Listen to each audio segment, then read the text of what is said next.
and you can see the two towers. A huge explosion now, raining debris on all of us. We better get out of the way. Right, oh my God, another plane has just hit.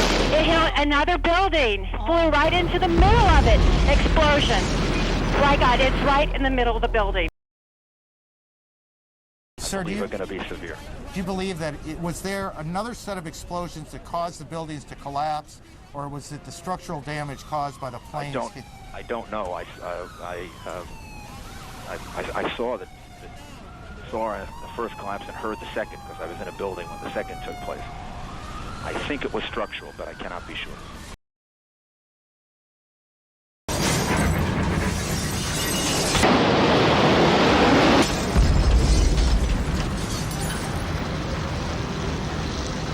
The One World Trade Center, sometimes called Freedom Tower, replaced the twin towers that were destroyed during 9/11. The One World Trade Center, sometimes called Freedom Tower, replaced the twin towers that were destroyed during 9/11. It's 1,776 feet tall, and it's the most expensive office tower in the world, costing $4 billion. But it sits only a few yards from the same site that had been hit by terrorists twice before. 1,776 feet tall. Open your book up to lesson 60 on page 153.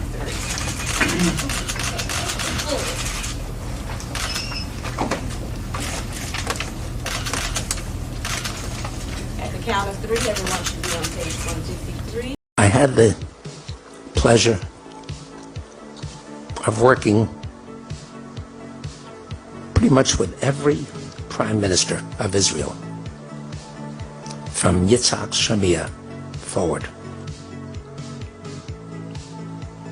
I said to myself, wouldn't it be fantastic if I could own the Twin Towers?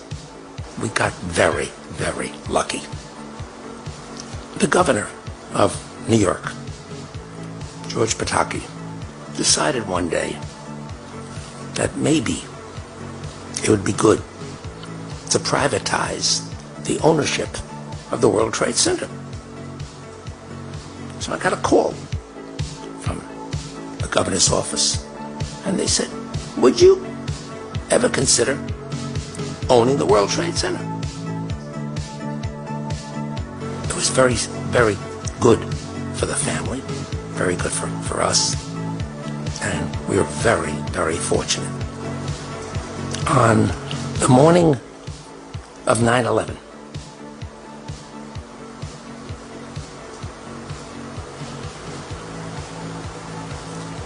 I'm getting ready, getting dressed to go to the dermatologist. I have light-colored hair, light skin. The sun is a disaster for me. I can't take the sun. She said, okay, but you're going to the dermatologist, you're going this morning, and you're not going downtown. We got very, very lucky. And I had an obligation to collect the insurance proceeds from the policies. A new governor was just elected, Elliot Spitzer, an old friend who I knew well. And I said, Elliot, if you don't help me, I'll never collect from the insurance companies. And guess what? He listened, and he said, you know what? You're entitled.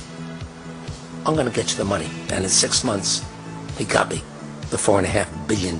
Costing $4 billion. $4 billion. $4 billion. The $4.5 billion.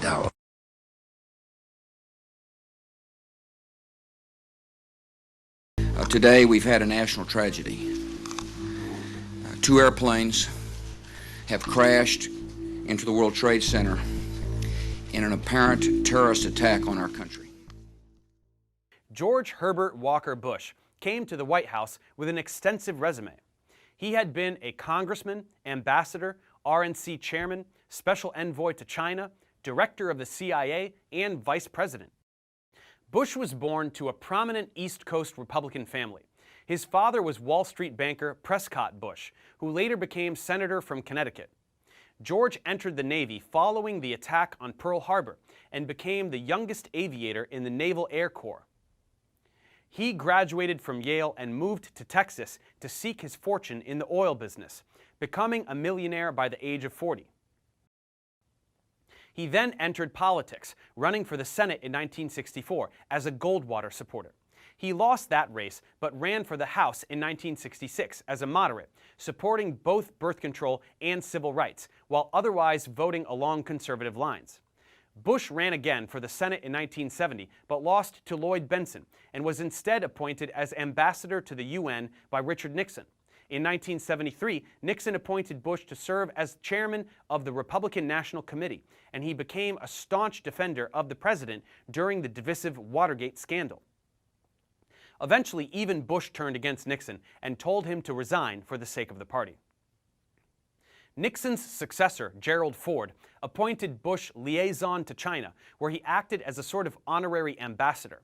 Then, in 1976, Ford appointed him head of the CIA, where he helped to reestablish morale after revelations of illegal CIA assassinations and domestic surveillance.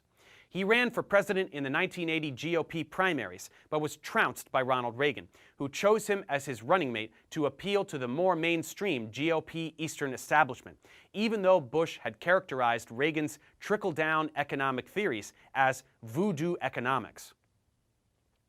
During the presidential campaign, there were rumors that the Reagan campaign had made a secret deal with Iran that was similar to what the Nixon team had done in 1968 to sabotage the peace talks.